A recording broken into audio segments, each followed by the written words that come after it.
Hi, everyone. Welcome back to the Afrophile Pod. Today's guest is a tech innovator, a music industry trailblazer, and an all around game changer who is shaping Africa's creative economy. Melissa is the founder of Whip Music Africa, a platform that is opening doors for emerging African artists, and she is also an international product growth specialist at some of the top tech companies in the world. From growing up in Kenya to studying at the Africa Leadership University in Mauritius and earning a master's as a Schwarzman scholar and leading many startup backed ventures, Melissa's journey spans classrooms, boardrooms, and concert stages across the continents. She's a builder, mentor, and advocate for African talent, blending tech, culture, entrepreneurship, and everything else that you might imagine into a powerful force of change. Whether you're into startups, music, or the future of Africa's creative industries, this one is the pod for you. Welcome to the pod, Melissa. How are you? Oh, wow. Thank you for such a warm introduction. Hi, everyone. I'm well, thank you. How are you? I'm doing well. I'm doing well. I have this thing that people ask me to say when I record the podcast because they always actually have very much space. So today, this is Mhm. August 9th. It's 6:51 where I'm recording from, the secret location. And I would imagine it's midday for where you are. How's Joburg? Are you in Joburg? Yep, I'm in Johannesburg, South Africa. It's 12:51, and I have to say it is National Women's Day in South Africa, so happy Women's Day to all the women that are watching. Of course, happy National Women's Day to all the women who are in our southern neighboring state of South Africa. Obviously, it's every day when we have to celebrate the women in our lives for all the great work that they do. But on a specific day like that, we obviously have to extra celebrate and blast it out loud. But let's jump into the questions in the order that I have. We'll obviously touch on a bunch of points. I did touch on some of the points in the intro to this, but you have a very interesting trajectory that you have taken in your life. And a lot of people, I would imagine, they're very inspired by you. And when people get inspired, in most cases, they will always want to get back to the root, to find out what happened and how did it all start. So, can you tell us a little bit about your childhood, how you grew up, and everything else? Oh my goodness, I was not expecting that. Yeah. So honestly, I'm like, oh, we're going right to the beginning. This is exactly what shows the audience that we do not leak our questions. They are held very closely in a safe, and the guests have no idea of what they're gonna face. So this one is a good curveball to start with. But tell us about your childhood now that you have had 47.84 seconds to think about it. Sure. So I was born in Nairobi, Kenya, and I lived there for the first few years of my life.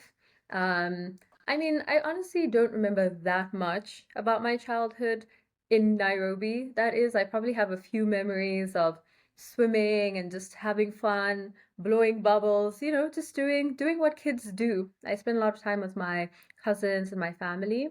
And then when I was around 5, 6 years old, we moved to South Africa. And that was honestly a whole different world. Moving to a country where racism is prevalent. I remember being in first grade and being made aware of my skin color for the first time.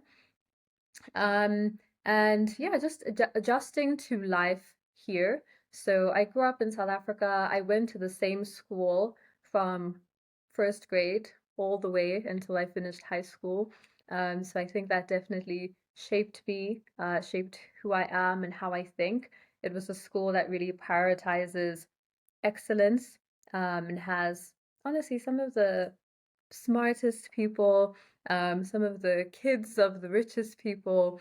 So you get to be exposed to a lot of things. And yeah, I would say I grew up as a happy child. My parents would encourage me to explore anything that I would want. I went through different phases. I wanted to be a pilot, a doctor, everything. I wanted to be everything. But for a big part of my childhood and my teenage years, I wanted to be a fashion designer. And that's actually what I finished school wanting to be a fashion designer. But some way, somehow, my parents convinced me to study finance and accounting, and they told me, we know you want to be a fashion entrepreneur. But if you want to, build a great business, you need to understand the dynamics of business. So study finance and accounting, you can do a fashion course on the side. They bought me some sewing machines and yeah, off I went to study finance and accounting. So Wow, that's that's my childhood in a nutshell. that is an interesting, narration of your childhood. I do want to know to note though that one of the people who are going to be listening to this pod, they did flag that there's an special mention you have made in the past in some of your writings online about your grandmother. Was she one of your models? And how does that weave into this whole childhood story? And what have you taken from her? Who is that person that made that note, first of all? Is it you? No, it's like the audience is always sending questions ahead when we tell them who the guest is going to be. So, people do actually help us come up with these questions so that we're as thorough as possible. You see? I see, I see. I've not been made aware of this process. Um, Yeah, so I mean, I adore my grandmother, my great grandmother, in fact, on my mother's side, who is over 100 years old right now. She's been around for a really long time, and she's a woman that inspires me a lot because she started her career, if we would call it that, um, Hmm. being a house help, being a cleaner. Hmm. And she worked her way up. Of course, all those years ago, there was colonialism and a whole bunch of other things that were going on. But she managed to work her way up and essentially save her money, buy land, um, build rooms, and mostly rooms, but also like little houses, but a lot of rooms. And now, as of today, in her old age, she is an independent woman. She survives off of the money from her properties, from her rental income, and she's also a farmer. So I'm sure you'll resonate with that, Tafatwa. She's also a farmer. She has all sorts of animals, and a lot of her diet is very natural, and that's, I guess, what's enabled her to live for this long. But the reason why she inspires me is because it's just it's so rare for somebody to start in such difficult circumstances, pull themselves out of that, and put themselves in a position where they're not depending on the people who have come after them. She Yeah. Yeah. has a number of children and great grandchildren and great great grandchildren, right? But she doesn't ask us for anything other than to visit her and to spend time with her. So she inspires me a lot, and she would always tell me, Melissa, you need to prioritize your education, right? Educate yourself, and don't spend your money on frivolous things like buying clothes and this, buy property. She says, even in that country you're in, South Africa, make sure you buy property and educate yourself. And so she's been a great source of inspiration. And when we graduated from our masters, I was so happy to go and tell her that I have educated myself. And you had mastered it, which is something that's written behind you. Yeah. Well, I see that. Well, I mean, it's just I think it's just so inspirational hearing you talk about her. And I guess at some point down in the pod, we're gonna ask you whether you have been investing in property and you have taken advice from her. But I guess this is the only question that I'll have you prepare for. So let's talk about the entrepreneurship, though. I mean, you were given you are being given the opportunity to be anything that you want. You were sort of nudged towards studying business, but for most people just study business and then they work for somebody for the rest of their lives. But you have actually gone to the point of trying to take your own entrepreneur journey? Like, when did you start having those ideas and trying to think that maybe you could do something, that you would start something, and then instead of working for somebody, you could have people work with you or for you, depending on how you say it. But when did entrepreneurship become something that replaced wanting to be a pilot and working for somebody's airline or something? Yeah, it's funny because I can't pinpoint exactly when it happened, but I know in some point in my teenage years when I was very passionate about fashion, I knew I wanted to be a fashion entrepreneur. I did have, some people that would some uncles and family friends that would gift me books or send me YouTube videos about Steve Jobs or about, some of these other people. And I think that really started to open my mind. But I still was in the mindset of, this is something I will do after I have worked for some time. So initially my plan was, go to school. I was studying finance and accounting initially, and I was like, well, on the side, I'll probably, um, I'll start something small, or I'll just work on my skills. And then I plan to become a chartered accountant. I was on the chartered accountant path. And in South Africa, a lot of successful entrepreneurs are chartered accountants. So I was like, oh, I'm in good hands. There's this restaurant I love. It was started by chartered accountants. Let me go through that path, finish school, and then, do my articles for 3 years or however long it takes, qualify, get a bit of experience, and then I'll quit. And then I will become a full-time entrepreneur. That was the plan in my mind. But there's a number of things that changed it along the way. First of all, when I was in first year at the University of Cape Town, there was this society called UCT Upstarts. And there was another society that was called UCT, I think it was Entrepreneurship Society, something like that. And I joined both of them. I was that overly eager student that went around to find out all the different societies, what they do, how can I be involved. And these are two that I joined that I was very excited by. And in the UCT Upstarts program, they encouraged us to form a team and start a project, right? So at that point, I actually started a nonprofit organization with two girls that I had met during that program that were also UCT students. And what we did is that we crowdfunded. So all the companies in UCT Upstarts were crowdfunding. So we had this, crowdfunding competition. Who can raise the most amount of money for their business? And so this was mostly, raising from our friends, our family, our aunties, uncles, neighbors, everyone you can think of. And so this was my first, real taste of being an entrepreneur. And I loved it. Our company, our organization, we never actually formally registered it, but our project raised the most money.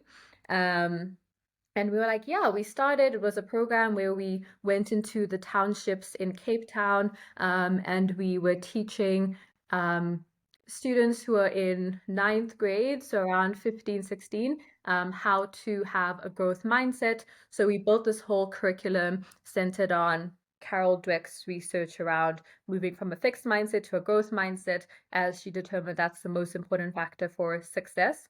And yeah, we used our funding to buy them iPads, and we would go there and, take them through this curriculum. And even then, my friends would think that I was insane for two reasons. The first reason is that our UCT Upstart sessions always happened during lunch hour, right? So we called it Meridian.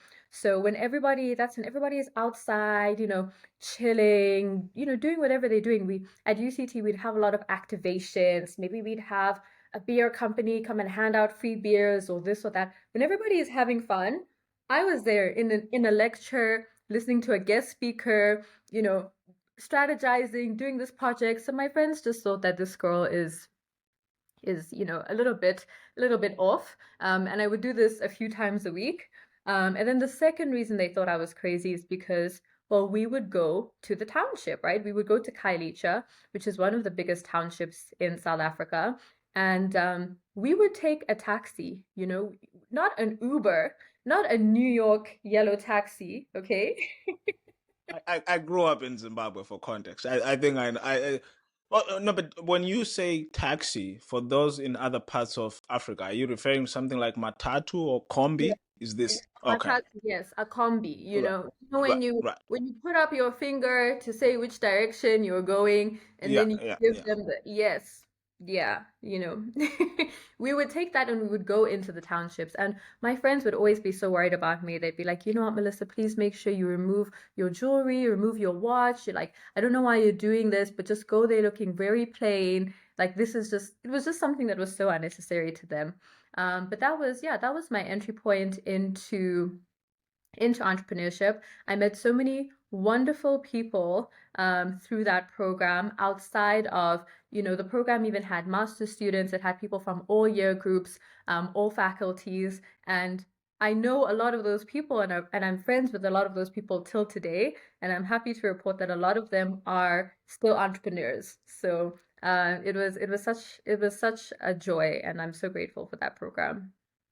That is amazing. I was going to mention that I do hope that when people started sending you stuff about entrepreneurship, they would have sent you a link to Maro of Africa YouTube channel. But I guess the YouTube channel wasn't born then. So to those who are sending their nieces and nephews or children stuff about entrepreneurship, this is a shameless plug here to just forward this channel. But anyway, I don't do that. I don't like putting shameless Just plug. note because I believe exposure is always the first step. You can't want something that you can't perceive, and you can't That is perceive it. something that you've never heard of. Yes, yes, and I think to the point, of why we make this podcast. I mean, this point is better explained, by one of the guests who I brought here, Sarah Ladipomanyika, and she said, look, it's you might think that you're just hanging out with people and talking, but I think you will have we have this wide gap, right, that we have in society where someone else who is sitting in the rural areas in Nyanga in Zimbabwe, where I come from, they say, well, where do I build my models from? Who do I look up to? Who are the women who have done what I want to do?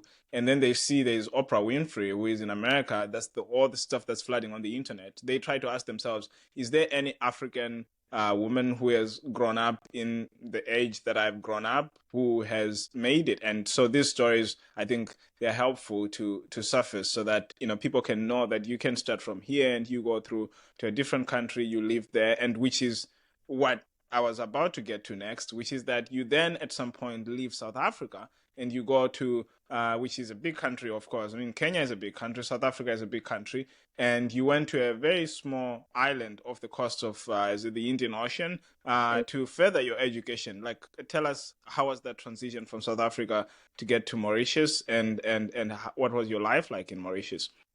Right. Yeah. Oh, I love Mauritius, and my life was very wonderful. So that transition, it actually started when I was in high school. And Hmm. again, from one of my uncles, family friends, I found out about ALA, the African Leadership Academy, which is a A-level program that's here in Johannesburg, South Africa.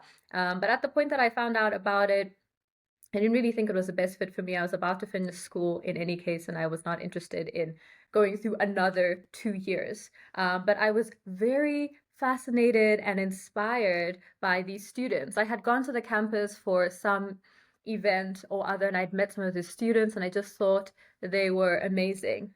Because I think prior to this, I only really knew people from Kenya and South Africa, and probably Zimbabwe because we have a lot of Zimbabweans in South Africa. But when I went to ALA, I started to see there were people from Guinea and there were people from Cameroon and all these other countries, and I was very fascinated. But in any case, I went on with my life path. I was at the University of Cape Town in my first year, and then I don't remember how exactly I found out, but I came across Fred Swaniker's video, his TED, his TED talk, where he announced that he was, starting a university, the African Hmm. Leadership University. And I have always been inspired by Fred, and I was very inspired by this talk where he spoke about how universities are teaching people, education that's based on content that was relevant 40 years ago, but they're not keeping up with the days and the times, and more so they're not teaching people how to be leaders, how to be entrepreneurs, how to drive change and transformation. And he positioned this as, you know, the school for Africa's future leaders, Africa's future entrepreneurs. And I thought, you know what? This is amazing. Oh my goodness. Like, I'm here in UCT where people find me weird because I spend my lunch hours trying to work on this project, and then I could potentially, instead of that, go to a school where everybody is doing this, where I'm Yeah. not, the weird girl who goes to the township to help some township kids instead of going out drinking at Tin Roof. So I was so fascinated, but I didn't imagine that I was good enough to get into the African Leadership University. And the reason being, I knew some of the stories of ALA students, and I was like, you know what? We have, like, ALA has students who have built windmills for their villages, to provide their villages with electricity. And I'm like, what have I done in my very comfortable childhood and upbringing? I have not done anything significant. So, I don't believe in self-disqualifying. So even though I did not think that I would be accepted, I figured, let me just apply. Like, what do I have to lose? I don't have Yeah. anything to. So Shoot your shot. yeah, shoot your shot. I mean, let them tell you they don't want you. Don't decide for them. So I shoot my shot and I got accepted, and I actually got a full scholarship. So I was so excited. And then we found out that the campus was going to be in Mauritius. And, South Africans, we think of Mauritius as a honeymoon destination. It's paradise. So I thought, oh, this is amazing. But of course, there were some risks involved. I was accepted to be in the inaugural class. So, nobody has been to this university before. We're not sure that a physical campus exists. And All you so have is Fred's TED Talk. all I have is Fred's TED Talk. And, I mean, I have some family friends that know Fred. I guess that's something. But, Yeah. I mean, I'm here at UCT, Africa's #1 university. I also was on an academic scholarship at UCT. So I'm like, am I gonna leave that to take this risk? And if you know me at all by now, course, of course, I would take the risk. But I did it in the best way I knew how, which was I finished my first year at the University of Cape Town, so I finished my first complete year, and then I took a leave of absence for 1 year. And then during that leave of absence is when I went to ALU. And so what I told myself was that if I go there and this is a scam, or I don't like it, or it's not good enough, I'm just gonna tell myself I took a 1 year gap year, fully funded in Mauritius. Then I'll just go back to UCT and continue with my studies.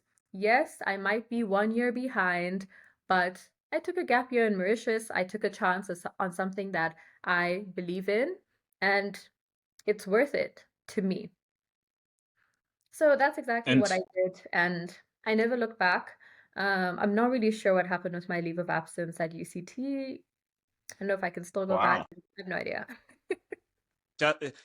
Just like Bill, Mark, and other great entrepreneurs, you guys just take leaves of absence and you never show up. I guess we're seeing the trend. We're seeing the trend. Already you're on your way. Yeah, this is it. Like prerequisite number one. Some of us who finished education we can't succeed anymore. It's like you gotta have a leave of absence somewhere in your career, and You they're like, know? this one, this is how we identify the billionaires. Okay, so I mean, you then after that, let's just finish up on your education because you've been doing a lot in education. You then actually decided you do another program this time outside the continent in Beijing. How did you come across that program? which is what culminated in your master's degree, which I hope that's where you're stopping. But happy to hear about your PhD plans. But what happened with your master's? How did you get to that, and how did you find the program? Yeah, I'm not sure if you've already shared with your followers how you found the program, but I have not. The assumption is always that the followers should not know anything about my life, and they should know everything about the oh, audience. okay, But yeah. anyway, I'm gonna yes, I'm we gonna were we were I'm we gonna share were in the same your program. life because I just recently discovered, I think last month I discovered how Tafatua found out about the Schwarzman program. And that was through reading Steve Schwarzman's book. Oh I had yeah, the book no is right idea. there. Where's the Yeah. book? It's right there. Yeah, I So wish I I could take it, but no, I also it's should it's say it's such a wonderful book. Honestly, it's such a it great book. is it is. Maybe I would take it for the audience, because Yeah, maybe yeah. some people For the sitting people. somewhere might want to know what the book is. So here it is. The book is called What It Takes. Um, Look at me failing to And get this for book. anyone who doesn't know, Steve Schwarzman is a billionaire. And in this book, he details what it takes to become a billionaire and to build the level of success that he has built. There is it. There it is. Is it clear? Yeah. That's it. It's like every Quasman scholar worships Steve. So anyway, Yeah, I'll leave it here. the same thing about people who work at Meta worshipping Mark Zuckerberg. But in any case, That and is people who go to ALU worshipping Fred, I mean, it comes with the territory. What can we say? that is fair. That is fair. I can see where it comes from. But anyway, you are about to tell us how you found out about the program and Yes. how you found Um, the program while you were doing it. yes, and this is the joy of life, how one decision leads to another. So I moved to Mauritius. I'm attending the African Leadership University. I am absolutely adoring, and I really feel like I thrived there in ways that I would not be able to thrive in a traditional educational institution. And so, one of Mhm. my favorite things about ALU was that they would bring us all these guest speakers from all around the world. Okay, people would fly in to Mauritius to come and talk to Africa's future leaders, okay? And as the very eager person that I am, I would go to almost all of these sessions. I would go to Yeah. them, ask questions, I would stalk the guests beforehand. If it was a lunch or a breakfast, I would make sure I sit near them and then I'll be like, oh, I watched this YouTube video that you did 5 years ago and you said this. I just have a question. And they'd kind of be like, who is this girl? So there was this one particular guest that we had who I had researched very thoroughly. I was fascinated by his journey so far. His name is Ali. And after that, after we had, it was a lunch, I believe. We had a lunch with him after he gave a talk. And as I asked him some very targeted questions, he gave me his business card. Um, and he was like, listen, if you have any further questions, feel free to reach out to me. And I did, of course. I don't remember what further questions I had at that point, but I reached out to him and I was like, hey, this is what I'm working on. What are your thoughts? Etc. etc. And long story short, he ended up hiring me as an intern Wow. while I was at ALU, and I've worked with Mhm. him. He has done so many things, and I've worked with him. I've interned for him across many different projects, and he just would always say to me, Melissa, you need to do the Schwarzman program. Now, he is a Schwarzman alumni. Okay. So he's been telling me this since, I don't know, maybe 2018, 7. I'm not really sure what year he started telling me this. And the whole time I was like, yeah, yeah, yeah. I mean, okay, maybe, I mean, it was somewhere in the back of my mind, but I didn't really pay that much attention to it. He also went to INSEAD, and so, there were many ways to replicate his path, so to say. But I had it somewhere in the back of my mind. But he would constantly say to me, you know what, you need to do this program. It's amazing. It's for global leaders. I think it would be a good fit for you, and so on and so forth. So in any case, I go on with my life. I finish university, and then I start working at Google. And the interesting thing is that from my first day at Google, I knew I was going to quit. I knew I was going to quit to pursue entrepreneurship full time. But once again, I like to make my transitions in a strategic way. So just like I didn't just leave UCT halfway through the year, jump ship, I finished the year, I took a leave of absence. In the same way, I wanted to make my transition to entrepreneurship as strategic.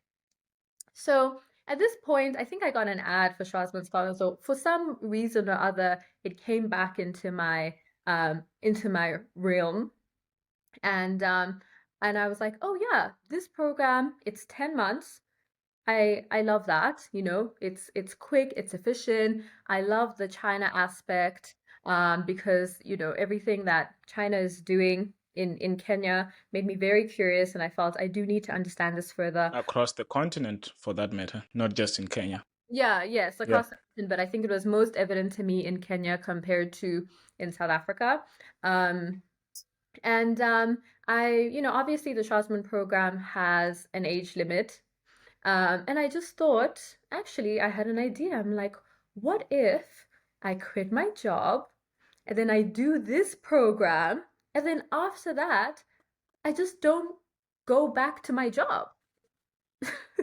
I just use this as my transition to being a full-time entrepreneur, because Yeah, if you quit your job to do your master's, even the aunties who have a lot to say will bite their tongue, because education is important. Even when you're that is quitting right. your job, when I was quitting my job and I was telling my manager I'm resigning, she's like, "Why?" And I said, "Oh, I want to do my master's." It's hard to be upset at it. And I thought, you know what? I've always, wanted to do a master's at some point, especially in this field of global affairs. I want to learn more about policy. I foresee myself playing a more active role in that later on in my life. And instead of doing this master's when I'm 37, maybe I have children and a husband and I don't know, a lot of expenses.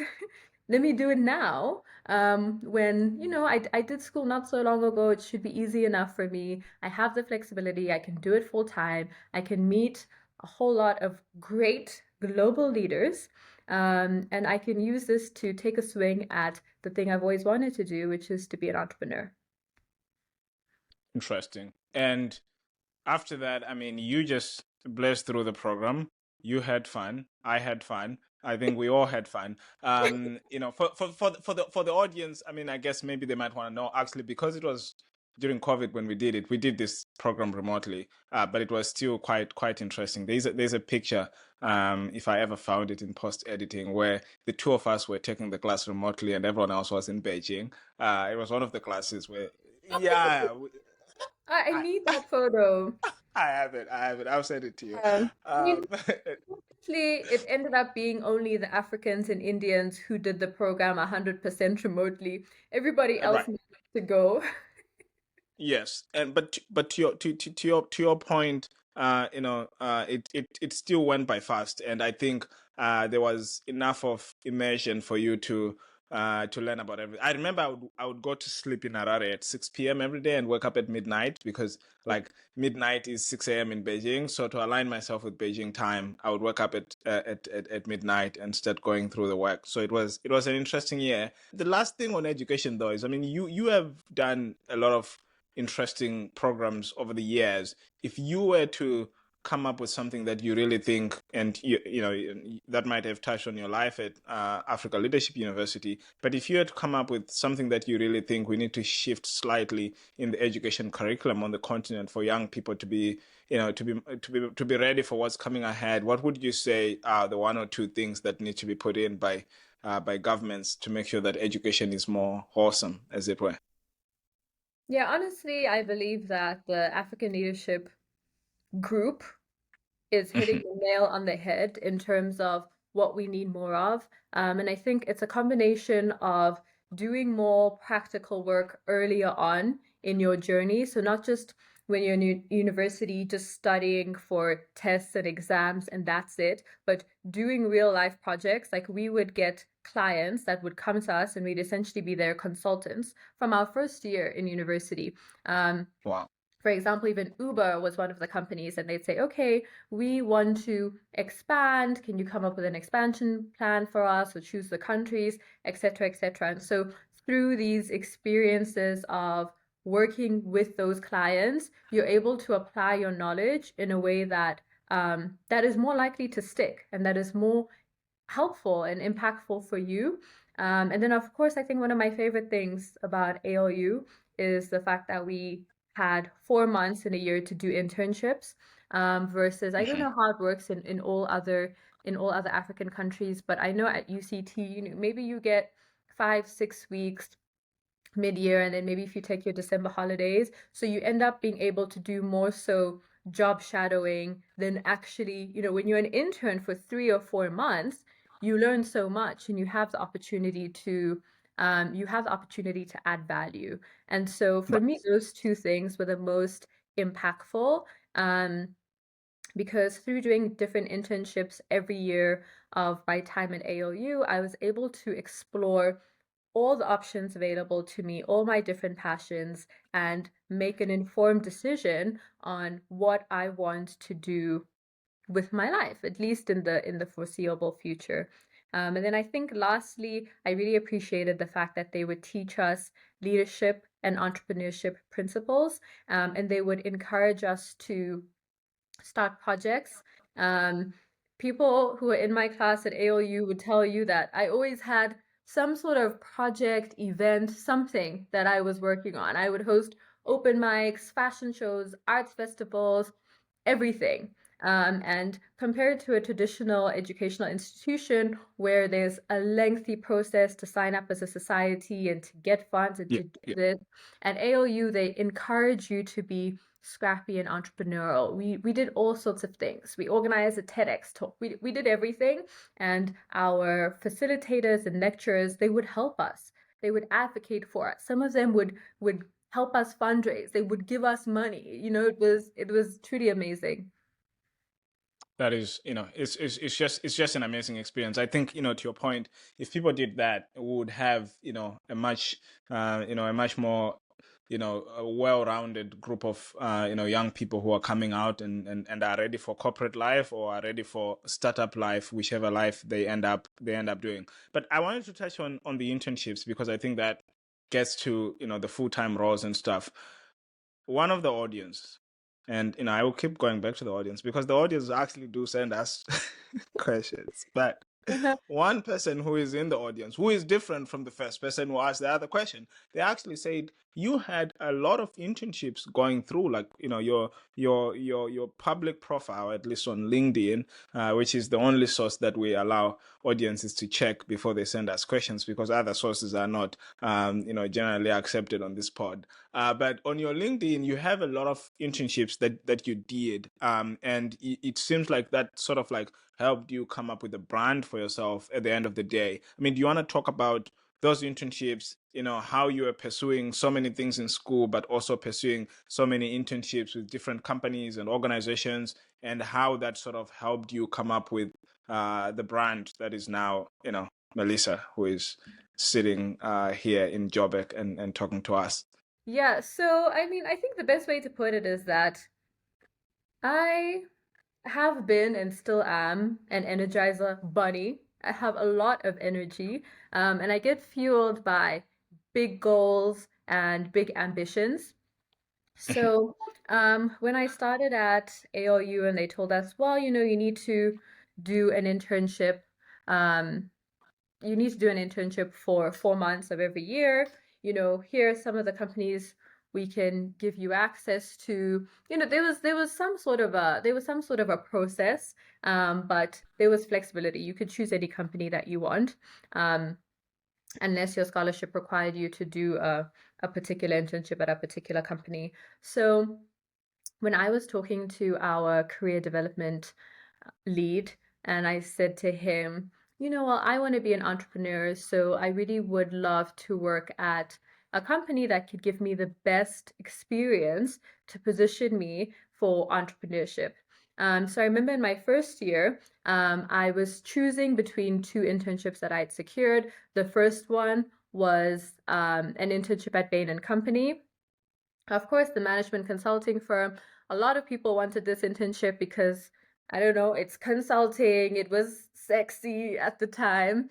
And then I also got another internship, which was at a fashion startup. I believe it was one of Fred's friends or acquaintances that had just started a men's fashion company here in South Africa, and left his corporate life to do that.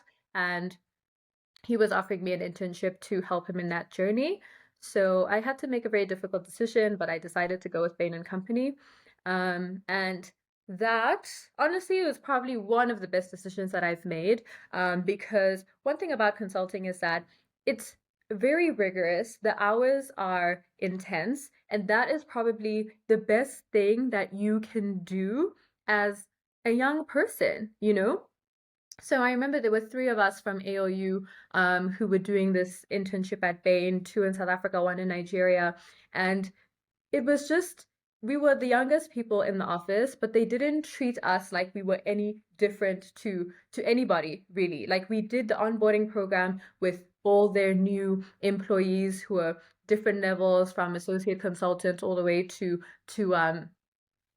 manager, and we were doing real life work. We had deliverables. There were high expectations, and I learned so much, about building Excel models and building slide decks and going to clients and talking to clients and just working the whole day, as you are probably very familiar with in your career. So I think doing that as my first internship really set a strong foundation for me in terms of work ethic, and also just in terms of exposure, because as much as I primarily worked on one client during that internship, I did have exposure to a few other projects, one of which I am very proud of and I was very happy to work on, which is the gender parity report, the Bain South Africa gender parity report. And I worked on that directly with the only female partner at Bain South Africa at the time. And that inspired me greatly. In fact, I went on to replicate it and actually created a gender report for ALU. And so yeah, so that's how I started my experience. I did, as you know, go on to do a number of different internships. I think I wrote an article about how I did, I don't know, was it 6 internships in 2 years? Yeah, Something you did. I know, something wild. I did so many internships because I had so many interests, so many things I was curious about, and I just said, I have to try them all. Oh, I love fashion. I interned at H&M. Okay. Ooh, I watched the internship movie. Google seems so cool. I interned at Google. I'm like, oh my gosh, Japan seems amazing. I love like the nonprofit space. I started that nonprofit at UCT. I interned at a nonprofit, like Japan's biggest nonprofit. So I did so many different things that at the end of university, I could sit back and say, okay, okay, you've seen a fair amount of things. What do you want to do now? Wow. Maybe write a book. Did you think about that? No, not yet. Not yet. Okay, that's fine. That's fine. You can always pick up a pen and tell us what it takes to be Melissa. So we're waiting for that. It doesn't have to be Steve. I'm sure you could tell us what it takes. But to wrap up this section, I just wanted to get your perspective. We have talked about internships, we've talked about corporate life, we have touched on startup life. We're going to come to it, but on a high level, what would you say is what makes people cut out for either corporate life or startup life? Is it just the ambition? What is it that if you work with someone, I always say, in my own life, and we were discussing this before we started recording, we have a problem where if you're running a venture, you really want someone who can help you, who is high level, and you try to bring someone in as an intern or as an assistant to a project, but it is because maybe their brain is wired to be an employee who doesn't feel like they have a stake in the enterprise. And even if you try to change their incentive compensation so that it's more aligned with equity, some people might just not feel for the business that way or feel for the enterprise or the venture that way. what do you think are the distinguishing features between those who are sort of cut out to be to be explorers and to be uh you know the lions and lionesses who lead in the veld, as I always call people who I bring onto this pod, the lions and the lionesses who lead and who can sort of like cut through the savannah and lead everyone else, compared to those who just are very comfortable sitting back, and there's nothing wrong with that, but are comfortable sitting back and having a monthly paycheck come in, and not want to, stretch their time and do 20 internships, and start 50 ventures, and obviously, pause their education along the way so that they can always end up as Melissa the Bee. So that's the thing. Like, what is the cutout for this? The Bee refers to the billionaire, but anyway, this is just extra context for the for Melissa the billionaire. I said that and I was like, this can easily be put on TikTok and it will talk about other things. So Millionaire. I like yes, the sound of that. I accept yes, the station. that The is dog. that is true. Thank you. Um, yeah, I mean, I think ultimately it comes down to work ethic, excellence, Hmm. and ambition. So starting off with work ethic, I think no matter what you want to do, regardless of the field, if you want to, even if you want to maintain just receiving that paycheck, you need to have a strong work ethic. You know, we're living in 2025 where tech CEOs wake up and let go of 12,000 employees, okay, unprovoked. So we no longer have the the ability to just say, oh, you know what, I'm just gonna take it easy, receive my paycheck, because even the paycheck is not guaranteed, right? And so, what I've seen in my time, and especially in my experience being a career coach, which I did while I was in university, I've coached over 100 people. Um, what I realize is that a lot of people are not willing to do what it takes. And that is why I love the title of Steve's book so much. Because I think at first, when you set a goal, you don't know what is required in order to achieve that goal. But as you go along the journey and as you speak to people or you watch podcasts or YouTube videos, you start to discover what it takes in order to achieve that goal. But unfortunately, in this day and age where information is so freely available, we're no longer at, scarcity of information. We're at scarcity of people who have the work ethic, the discipline, the standards of excellence to consistently do what it takes for long enough for them to actually achieve that thing. And so when I used to coach people, I would always say to them that step one in this journey that we're about to go on, step one is for you to figure out what you want.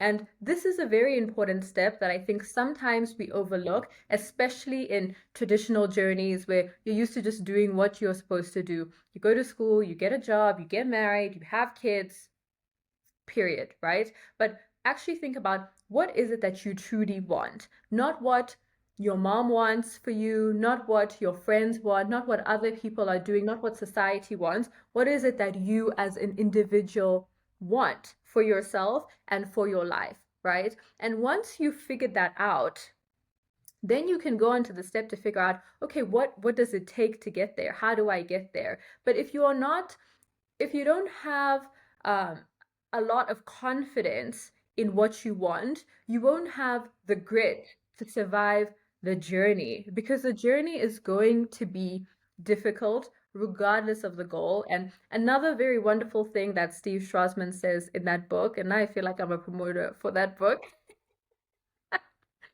another thing that he says in that book is that it takes the same amount of energy to achieve a small goal as it does to achieve a big goal. So you may as well have a big goal, right? And the So, context is when he's talking about his father's business and he was trying to convince his father to expand. And the father was like, we have everything we need, but he said it would take the same energy to maintain this or just to build a statewide or nationwide chain because we would still be focused on it 100%. Okay, that's Yeah, I think we interesting. only discussed it when he was talking about how much money he wanted to raise. Right. He was like, well, it's gonna take, the same amount of energy and connections and this to raise this small amount versus this bigger amount. So I may as well just Yeah. go for the bigger amount. And so, yeah, um, I think people don't always, if they're really honest with themselves, they're not always willing to do the things that are required for them to achieve that goal. And when we look at the root cause of that, it might be because it's not a goal that they actually want. You know, they didn't do step one, figure out what you want thoroughly enough and in a way that was authentic to who they are. So now they're trying to pursue a goal on behalf of somebody else, right? My mom said I should be a doctor. That's why I'm in medical school. So I think that, but I think the one that I have grappled with a lot is ambition because I'm not entirely sure where ambition comes from. I have always been an ambitious person, whether it was in school, with my grades, and everything that I've done, I've always been ambitious. I've always wanted the best of the best for myself. And I think part of that is because the way that my parents raised me, they never made me feel like there was anything that I could not achieve. Or they never made me feel like, oh, because I'm a woman, maybe there's some things that I can't achieve that my brothers can achieve. They never made me feel that way. So I always grew up believing that if I want to be an astronaut, I could be an astronaut. And so, I mean, to be honest with you, I'm not entirely sure why not everybody is ambitious. Um, so that one I can't speak of, but I think that ambition does play a key part in your desire to actually go after something and do it well, whether it be a job or a business venture. I'm not sure if I've properly answered your question, but if I haven't, feel free to ask a follow-up. I was just waiting for you to then say, but the real thing about ambition is you have to sign up for my $2,000 course and then we'll career coach you into ambition or something. I was waiting for that. I no longer offer career coaching or any coaching, unfortunately. I'm in a Is season of this focusing on myself. were any of your past sessions recorded where people can go and look them up, or any students who you coached who can propagate this content to people? No. Yes. Oh, no, we definitely Maybe. need to record them because it does get very personal. It Okay. does get very deep and personal. I do think I will enter another season of my life where I am coaching people, but as of right now, I'm allocating all my time and energy and resources into building my businesses. That is a right point for us to take a break for me to refill this cup here. I have been having fresh pack rooibos. In the second phase of the pod, I will probably have something else that's much more closer to where I come from. But No, this that's is very this interesting.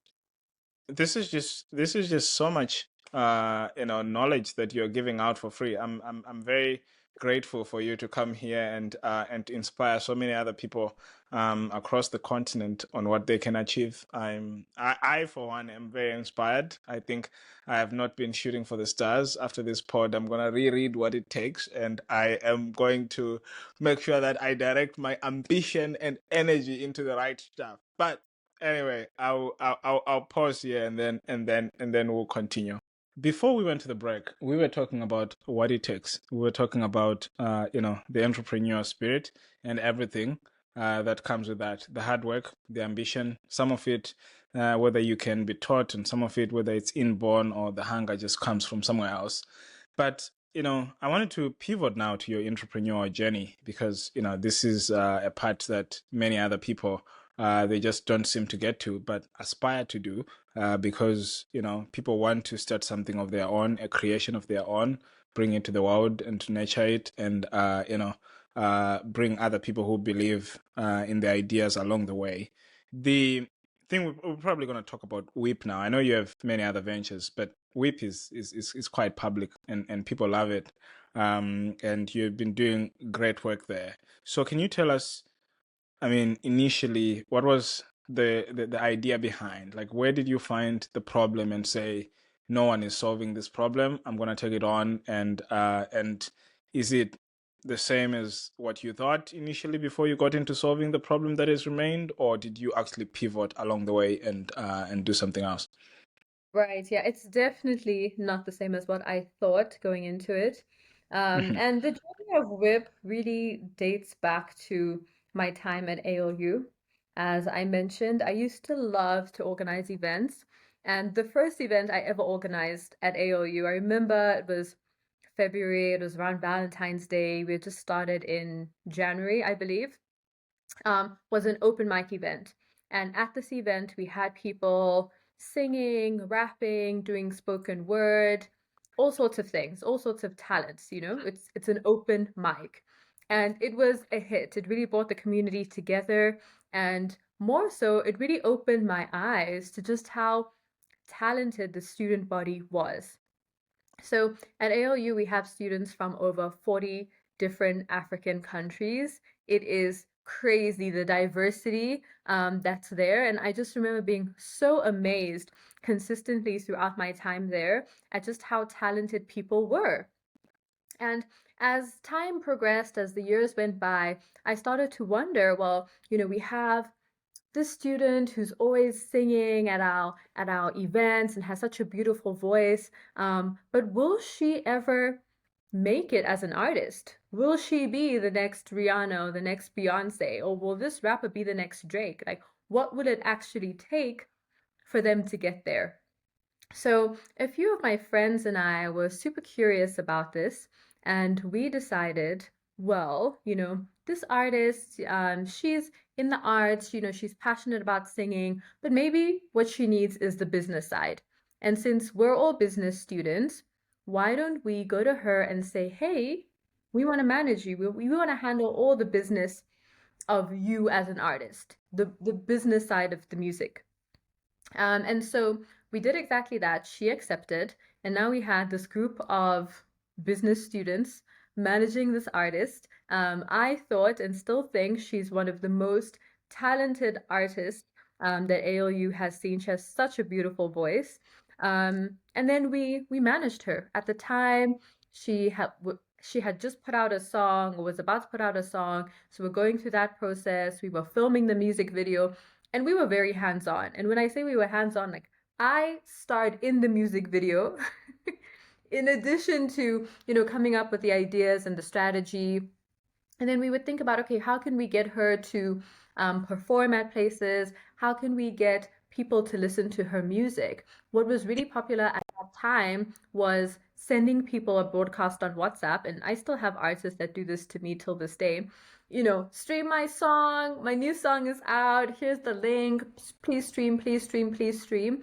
And I just started to wonder, like, okay, in addition to spamming your WhatsApp contacts, what else can we really do? How do you, as a random human being in Africa, break into the global music scene? And honestly, it was so intimidating.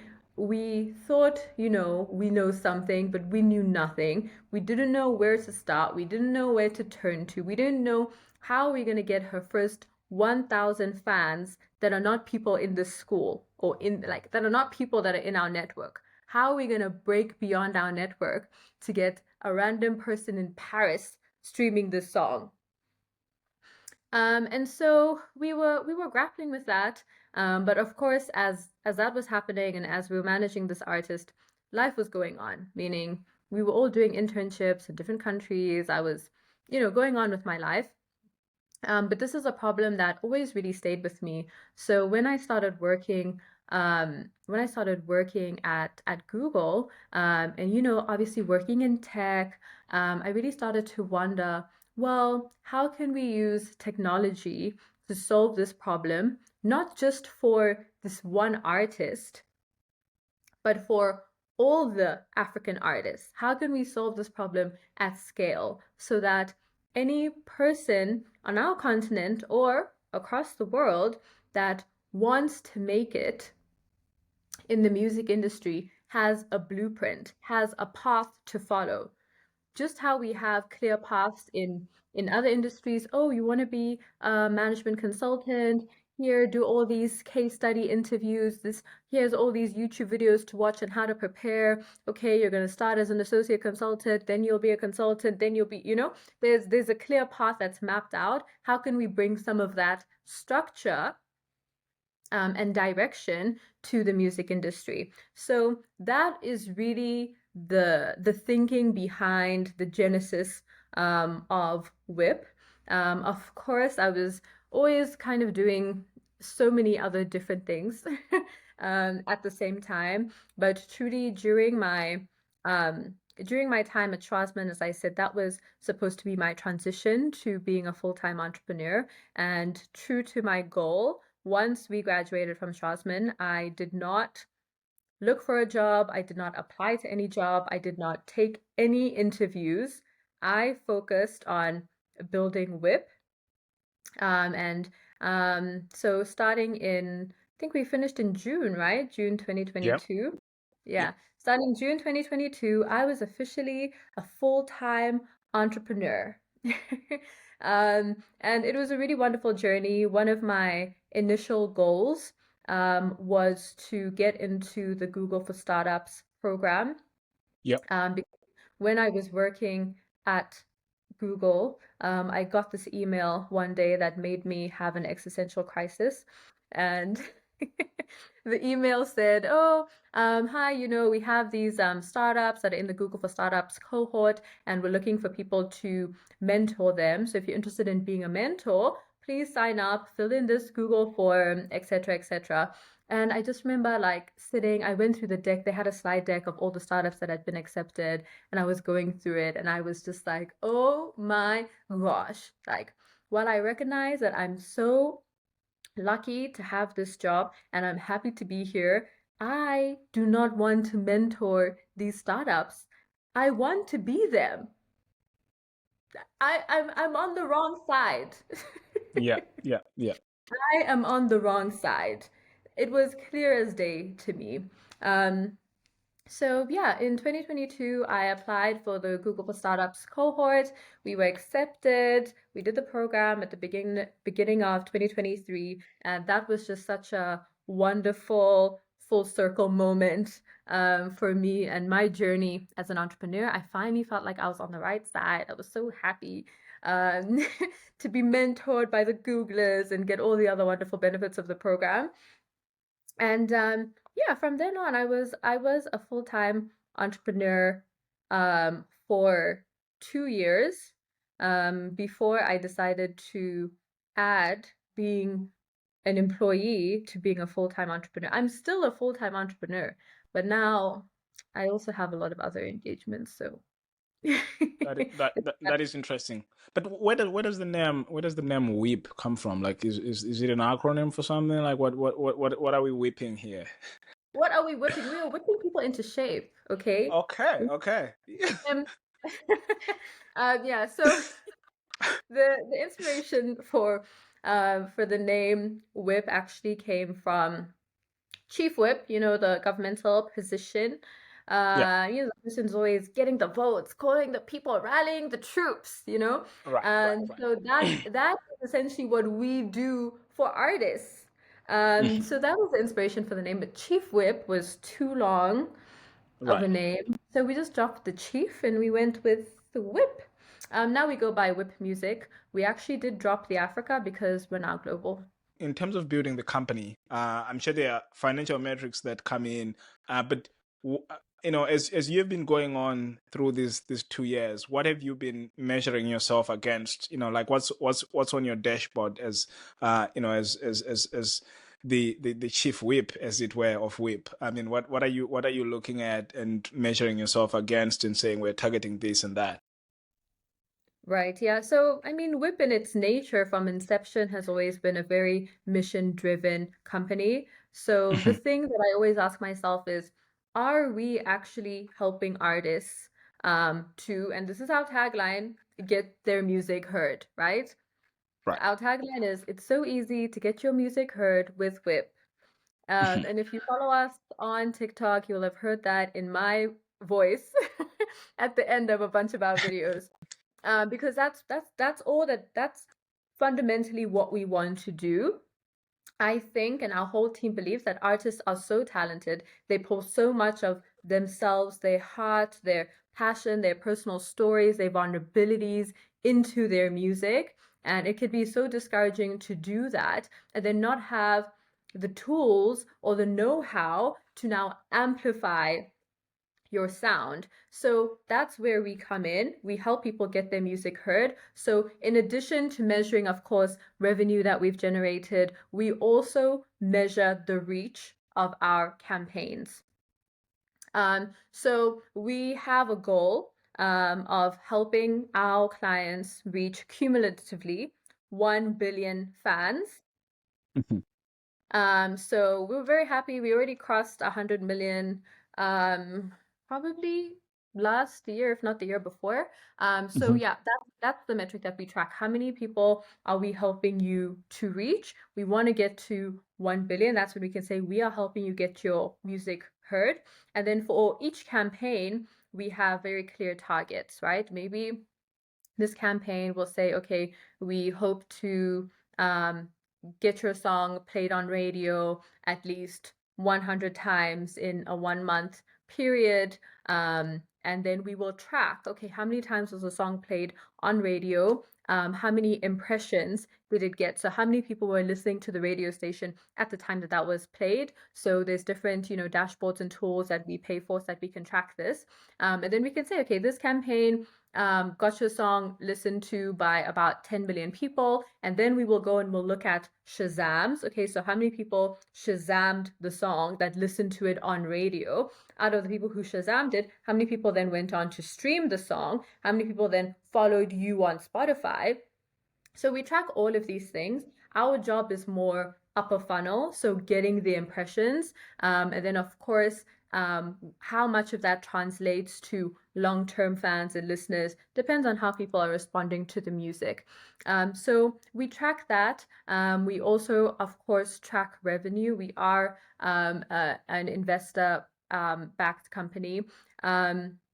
So we do track revenue, we track our growth rate, we track the size of our community on social media, our email lists, and all those types of things. And there's a lot of other sub metrics that we track in different departments that help us to ultimately reach our larger goals.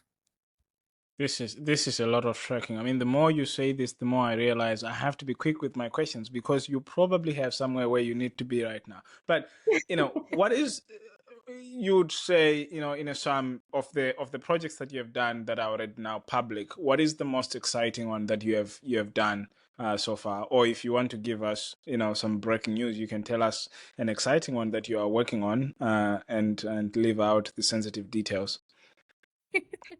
Yeah, so I mean, we have done over 200 campaigns at this point. And of course, there's some campaigns that are with A-list artists and big labels, and those are always very exciting. But for me, honestly, the campaigns that excite me the most is when we work with an artist who's releasing their first ever song and has close to zero fans. Probably the song has 2 streams or 10 streams or something, and they're putting this out for the first time. And we help them from that journey to go all the way to their first 1,000 fans, 10,000 fans, 100,000 fans. So there is an artist, and I wouldn't mention his name, but we worked with him and his label on his first ever release. And we worked with him all the way until he got his first 500,000 streams.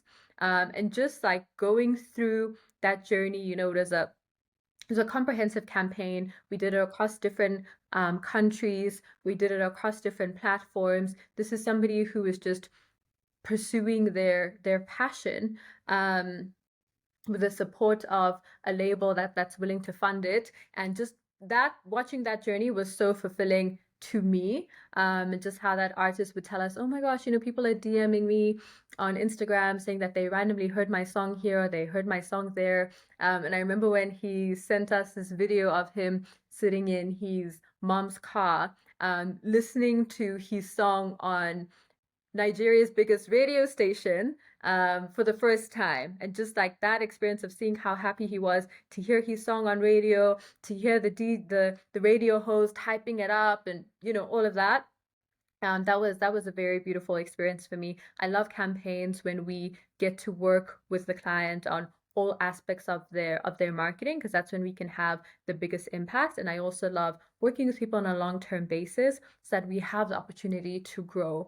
Of course, we still do one-off campaigns, or maybe we do a pod here, a pod there, but those are definitely my favorite. That is interesting. And in terms of your pipeline, I mean, what happens? How do you get people to come to you, or do you have people who go out there and scout for people? And if in the position where I come to you and I say I have a song and you really think I don't have the talent, do you just take everybody, or there are still times when you're forced to make hard decisions and say, we think you should just go back to your day job. This is not really for you.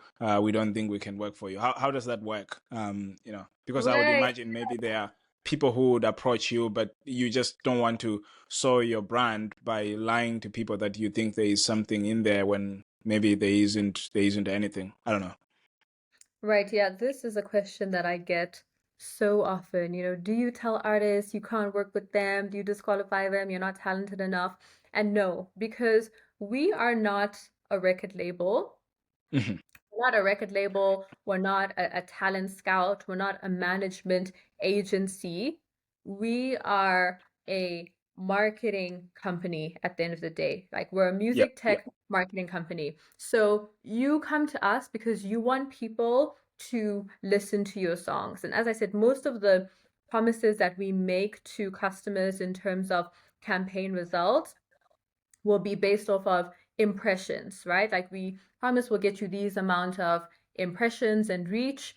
Probably it will be, a range based off of the trends that we have seen so far. We do not promise that people are going to love your song, or you're going to be the next Drake, or that you're gonna get 1 billion followers on Instagram, because those are decisions that are subjective based off how people respond to your music and you as an artist. The way that I like to think about it is that I have my personal taste in music. I love R&B, I love rap, I love Afro beats, and there are people like my brother who love electro, and there are people who love electro and house and country music, and those are not my genres. And I might not be able to identify who's going to be the next big star in those genres because they don't resonate with me. I don't spend a lot of time listening to that type of music. But that doesn't mean that we cannot market the music of those people. So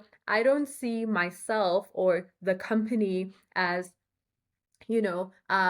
a gate to, if you're good enough, you can come in and then we'll help you.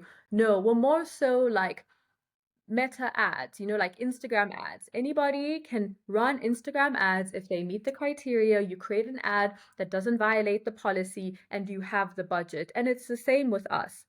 If you have a budget, you have a song that is uploaded on Spotify and the other streaming platforms, which means it met the criteria in order to be uploaded on those platforms. It's an original song, it's your song, then we can help you market it. Results may vary, but we will give it our best shot. And there are many instances where a song that I don't particularly resonate with has gotten amazing results, because I am not the judge of good music in the world. That is very fair, and I think quite encouraging for people to hear that the tastes and preferences are out there for people to determine. I mean, we can, just like we do in this content, we can only make the content and we release it to the world. The world will either resonate with it or will not. And so I think I really I'm grateful that as part of your mission, you're not blocking any talent, but you're really letting it out there in the world. In terms of building the business, what would you say have been some of the hurdles that you have had to go through? I mean, you're a very optimistic person, but I would imagine, maybe one or two times there have been times when you say, "Oh, this is hard, this is unexpected," or "Why is the infrastructure that I wanted for me to just ride on not be there?" I think people talk about infrastructure a lot when it comes to building businesses on the continent. Someone says, I just want to create a ride share, but now I have to create the payments behind the infrastructure for payments. And then now I have to, put tarmac on the road because the government is not. So what are the, challenges that you've had to face that were unexpected and you've had to overcome in the process of building? Right. I think a major challenge that we faced was establishing trust. So, prior to founding Whip, I did not have any experience in the music industry, right? I've Mhm. as much as I did so many internships, I never worked at a record label or any music company. And so as much as I had, my experience in tech and maybe I was building a reputation in a brand in other spaces, in the music space, people did not know who I was. And as a result, they did not know who and what Whip was. And so we faced a lot of challenges in terms of trust.